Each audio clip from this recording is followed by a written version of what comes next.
사무엘상 24장을 보면 사울이 다윗을 잡기 위해 특별히 선발한 3,000명의 군사를 데리고 다윗을 잡으러 가는 장면이 나옵니다.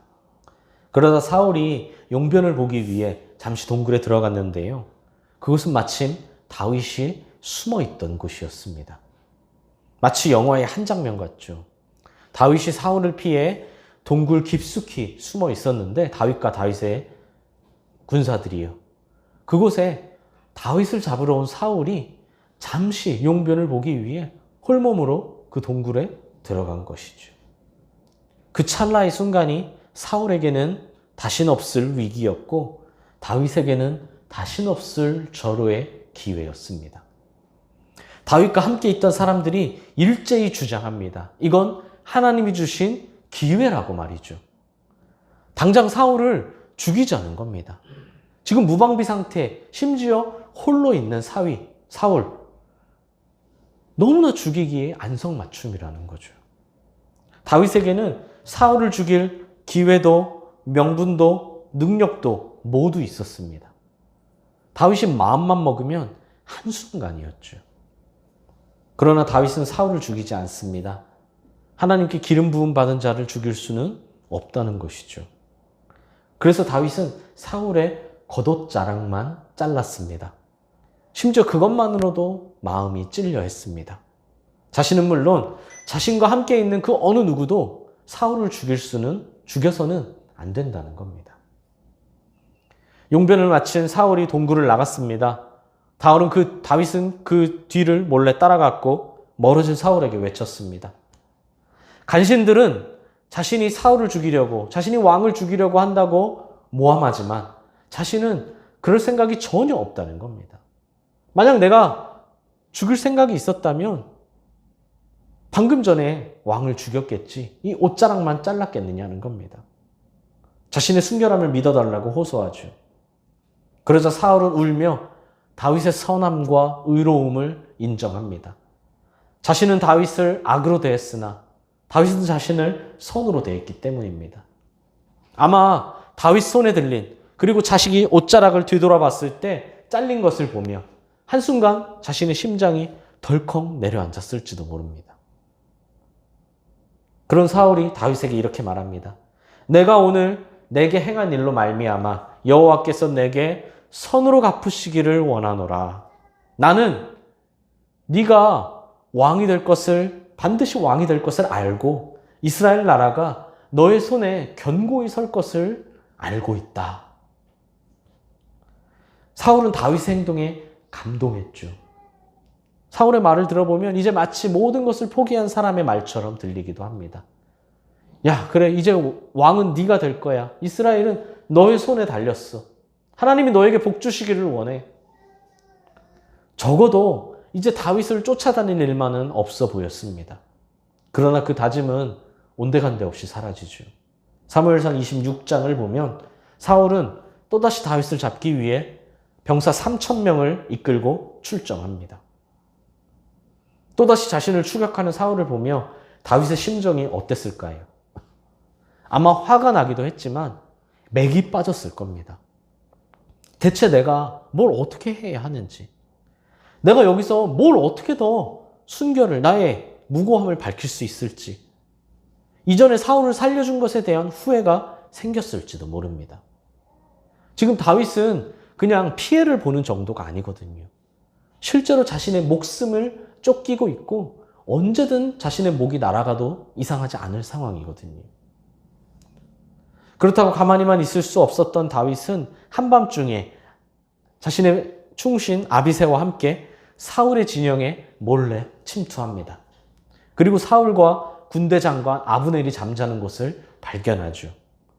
다윗은 또다시 한번 절호의 기회를 만난 것입니다. 아비새가 다윗에게 이렇게 말합니다. 하나님이 오늘 당신의 원수를 당신의 손에 넘기셨나이다. 그러므로 청하오니 내가 창으로 그를 찔러서 단번에 땅에 꽂게 하소서. 내가 그를 2번 찌를 것이 없으리이다. 이 절호의 기회를 또다시 놓칠 수는 없다는 겁니다. 그러나 다윗은 아비새에게 누구라도 하나님께 기름 부음 받은 자를 칠 수는 없다라고 말하죠.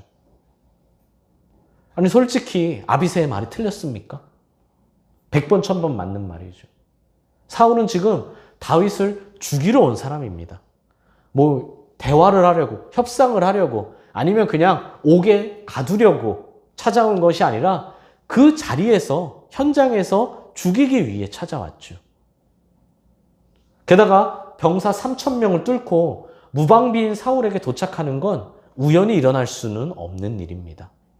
다윗과 다윗의 부하가 아무리 날쌔다고 해도요, 3000명이 진을 치고 있는데 그 3000명의 방어를 뚫고 사울에게 들키지 않고 그 핵심에 도달한다? 이게 우연이라고 할 수 없다는 거죠. 만약 이런 일이 가능하다면 누가 전쟁에서 지고 누가 전쟁에서 실패하겠습니까? 몰래 들어가 왕만, 장군만, 리더만 죽이면 되는데요.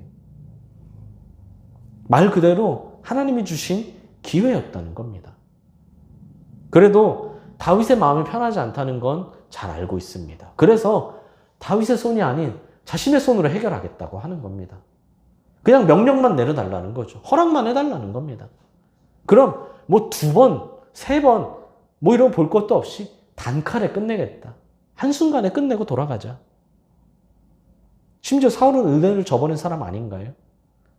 직전까지만 해도 네가 왕이다. 네가 왕이 될 거다. 하나님이 너에게 복 주시기를 원한다. 했던 사람이 그새 마음이 바뀌어서 죽이려고 찾아오니 거예요. 만약에 사울이 이 자리에서 죽는다고 해도 그건 자신의 죄값을 치를 뿐이라는 겁니다.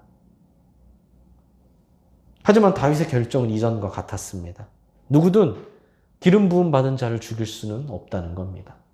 그래서 다윗은 사울의 머리맡에 있는 사울의 창과 물병만 챙겨서 돌아갑니다.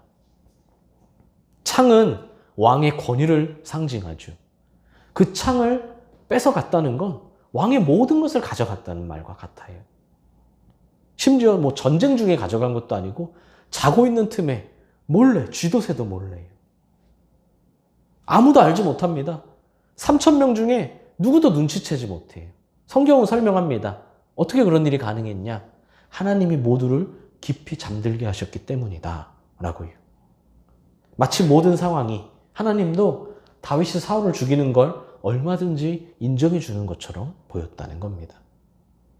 그러나 다윗은 계속된 위기와 배신 속에서도 오직 하나님을 신뢰하고 하나님께 맡기기로 합니다. 다윗의 신앙은 상황에 따라 환경에 의해 변하지 않았기 때문이죠. 다윗은 결코 하나님보다 앞서지 않았습니다. 한결같이 하나님을 신뢰했습니다. 오해하지 말 것은 다윗에게 아무 위기나 어려움이 없어서 늘 승승장구해서 그런 마음이 있었던 것은 아니라는 거죠. 지금 오히려 다윗은 죽음의 위기에 몰려있는, 늘 쫓겨다니는 인생을 살았다는 겁니다. 우리 중에 쫓겨다니면서 사는 사람이 누가 있습니까? 우리 중에 죽음을 코앞에 둔 사람이 누가 있습니까? 그것도 다른 사람에 의해 강제로 창과 칼에 의해서요. 다윗에게도 위기도 있고 어려움도 있었지만 실패도 있었지만 그럼에도 다윗은 하나님의 주권을 확신했다는 겁니다. 이것이 우리가 다윗을 칭찬하고 인정하는 이유고 이것이 우리가 다윗을 닮아야 할 본으로 삼는 이유이죠. 한마디로 다윗은 변화하는 사람이었지 변질되는 사람이 아니었다는 겁니다. 변질은 쉽지만 변화는 어렵습니다. 최근에 비가 와서 시원하거나 추운 날도 있었지만 이미 5월부터 날씨가 많이 더워졌죠. 한낮에는 30도를 넘어갈 때도 많았습니다. 그러다 보니 얼마 전까지만 해도 식탁에 일주일 동안, 일주일 이상 그냥 둬도 괜찮았던 음식들이 이제는 며칠 만에 곰팡이가 피기도 합니다. 날씨가 그만큼 더워졌기 때문이죠. 이제 여름이 되면서 조금만 신경을 못 써도 음식이 금방 상해버린다는 거예요. 즉, 음식이 변질됩니다. 반면 맛있는 반찬 혹은 디저트를 만들어내는 것은 얼마나 어려운가요? 예전에 한창 마카롱이 유행했던 적이 있었죠. 그때는 막 너도 나도 마카롱 사고 마카롱 집이 동네에 몇 군데씩 생겼습니다. 코로나로 모임이 중지됐다가 풀렸을 때 제가 너무나 반갑고 감사하다면서 마카롱을 하나씩 선물로 드렸던 기억도 있습니다. 그 작은 마카롱이 되게 비싸죠. 왜 비싼지 아시나요? 재료도 비싸지만, 들어가는 재료도 비싸지만 무엇보다 손이 많이 가기 때문입니다. 우리가 볼 때는 별게 아닌데 그 마카롱 하나 만들기 위해 노력이 굉장히 많이 들어간다는 거예요. 시간이요. 이것이 변화죠.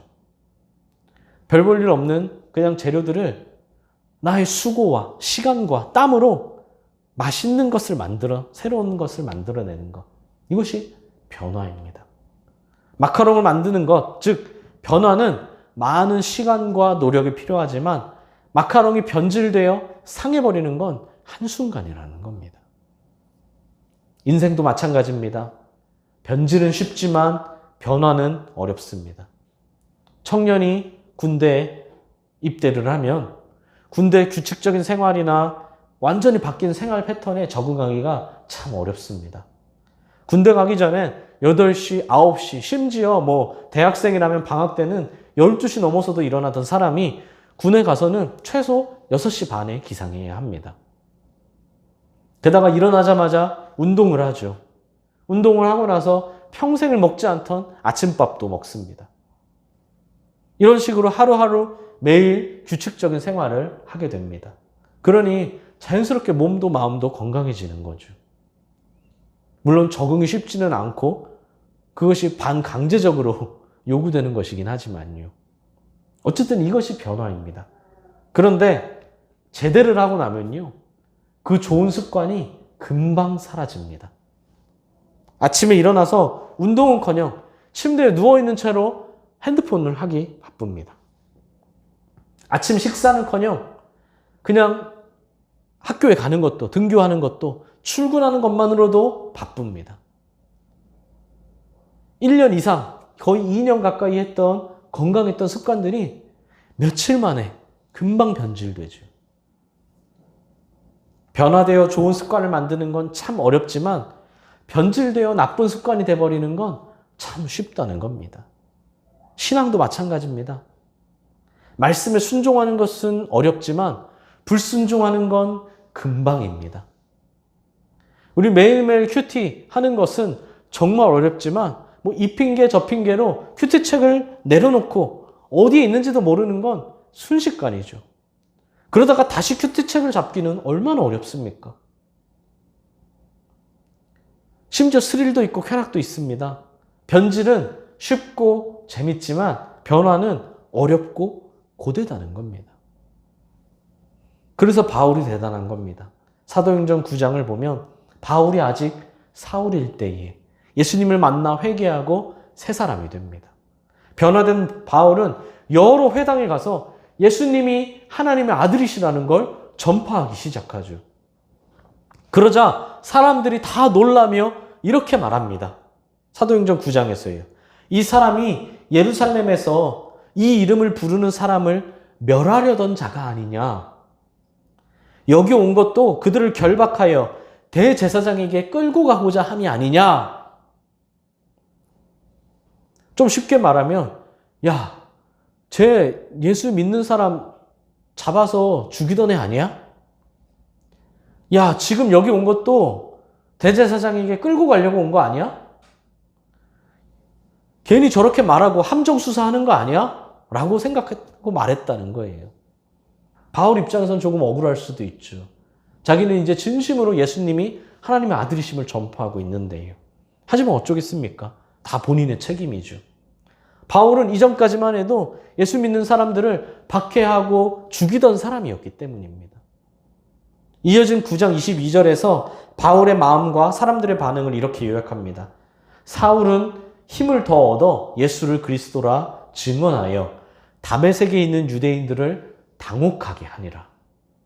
그러니까 그런 얘기를 듣고도 바울은요, 힘을 내서 더 복음을 전했어요. 근데 복음을 전했을 때 사람들의 반응이 당황했다는 거죠. 당황스러웠다는 거예요. 당연히 그럴 수밖에 없겠죠. 하지만 이렇게 바울은 박해자에서 전도자로 변화되었습니다. 변화된 바울은 사람들의 오해에도 더 힘을 내었습니다. 성도를 잡으러 다니던 사람이 오히려 예수님이 구세주라는 걸 증명하는 사람이 되었죠. 예수님의 죽음 이후 변질되는 사람들이 많았지만 그 가운데 바울은 변질이 아니라 변화되는 사람이었다는 겁니다. 이것이 복음의 능력이죠. 예수님의 부활과 생명의 능력을 힘입은 자만이 자신이 변화되고 또한 주위를 변화시키고 더 나아가 세상을 변화시킬 수 있습니다. 우리가 원하는 긍정적인 변화는 세상으로부터 나에게 주어지는 것이 아니라 나로부터 시작된다는 것을 알아야 한다는 겁니다. 그래서 바울은 오늘 본문에서 이렇게 말합니다.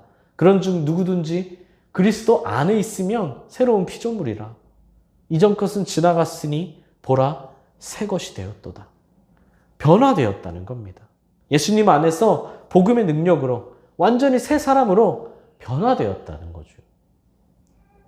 변질은 쉽지만 변화는 어렵다고 했는데 이 어려운 변화는 복음의 능력으로 가능하다는 겁니다. 변화하기보다는 변질되는 것이 인간의 본성이지만 복음의 능력이라면 누구든지 변화할 수 있다는 겁니다. 복음의 능력을 가질 때 변화의 기쁨을, 변화의 열매를 누릴 수 있다는 겁니다. 할렐루야. 사랑하는 수원동행교회 성도 여러분, 변화되어야 합니다. 옆 사람에게 말해 주십시오. 변화되어야 합니다. 우리가 아껴두었다가 나중에 꼭 먹어야지 했던 음식이 상에서 변질되면 얼마나 속상한가요?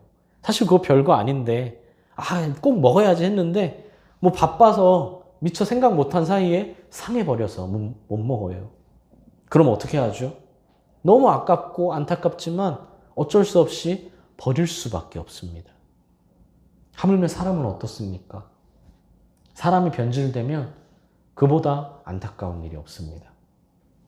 너무나 소중하게 여기던 사람, 내가 너무나 사랑하게 여기던 사람의 마음이 변질되면 눈물을 흘리지 않을 수가 없죠. 어떻게든 회복하려고 노력하지만 그 변질된 마음을 다시 돌리기란 너무나 어려운 일입니다. 그러므로 하나님이 우리와 늘 동행하고 계심을, 나보다 나를 더 잘 아는 분이심을 기억하시길 바랍니다. 그리고 이런 우리 하나님께 변질된 모습을 보여서는 안 될 줄 믿습니다. 오히려 변화됨으로 주께 칭찬받고 인정받고 더 귀하게 쓰임받는 우리가 되어야 한다는 겁니다. 변화되는 우리 성도님들 되시길 바랍니다. 그리스도 예수의 마음을 품으십시오. 예수님의 마음을 품는 것은 변화의 시작이자 능력의 발현입니다. 예수님의 마음을 품을 때 변질 따위는 없이 날마다 주님을 닮아 변화할 수 있다는 겁니다. 다윗처럼 언제나 하나님 편에 설 때, 어떤 상황에서도 하나님보다 앞서지 않을 때, 비록 위기도 있고 실패도 겪을 수 있겠지만 더욱 하나님의 주권을 확신하게 될 줄 믿습니다. 하나님께서 절대 우리를 버려두지 않으시기 때문입니다. 하나님은 반드시 우리를 통해 일하시고 반드시 우리를 통해 역사하실 줄 믿습니다. 변질되지 마십시오. 취업했다고, 결혼했다고, 자녀를 낳았다고, 어려움이 생겼다고, 아픔을 얻었다고 변질되지 마시길 바랍니다. 좋은 일도 그렇지 못한 일도 변질의 이유가 되어서는 안 됩니다. 변화하십시오. 취업했으니까, 결혼했으니까, 자녀를 낳았으니까, 어려움이 생겼으니까, 아픔이 생겼으니까 변화되어야 합니다. 이래서 안 된다, 이러면 힘들다가 아니라 이래서 된다, 이래도 된다가 되시길 바랍니다. 이것이 변화입니다. 그때 후회하지 않는 인생, 결코 낭비하지 않고 무의미하게 사라지는 인생이 되지 않을 것입니다. 한 조각의 후회도 없는 인생, 아픔과 어려움 속에서도 승리하는 인생, 하나님 나라의 보탬이 되는 인생, 주께서 인정하시고 믿음의 후배들에게 본이 되는 인생이 되실 줄 믿습니다. 변화될 때예요. 다만 꼭 그걸 기억하십시오. 잘 돼서, 좋은 일이 생겨서, 승승장구해서 가능하지가 아니라 어려움이 있어도, 아픔이 있어도, 실패가 있어도 그것이 변질의 계기가 아니라 변화의 계기가 되어야 한다는 겁니다. 다윗을 기억하십시오. 오늘 다윗은 왕이 되어 왕좌에 올라서 하고 있는 말이 아니죠. 이미 왕으로 인정받았지만, 기름 부음 받았지만, 그럼에도 병사들에게 쫓겨 광야에서, 동굴에서, 산 꼭대기에서, 초라한 곳에서 하나님을 신뢰하고 있었다는 겁니다. 그것이 변질이 아니라 변화인 줄 믿습니다. 사울은 왕좌에 앉아 있었지만 금을 쓰고 있고 금을 치렁치렁 달고 있고 모두가 나를 섬겨주고 다 누리는 그 자리에서 변질되었죠. 그러나 다윗은 광야에서도 변화되었고 동굴에서도 변화되었고 산 꼭대기에서도 변화되었고 나중에 왕좌에 앉을 때에도 변화되었습니다. 변화되는 우리 성도님들 되시길 바랍니다. 주 안에 있을 때, 복음의 능력으로 살 때, 예수의 마음을 품을 때 이 변화의 주인공이 될 줄 믿습니다. 변화되어 나의 인생을, 나의 주변을, 이 세상을 변화시킬 수 있는 우리 사랑하는 성도님들이 되시기를 소망합니다.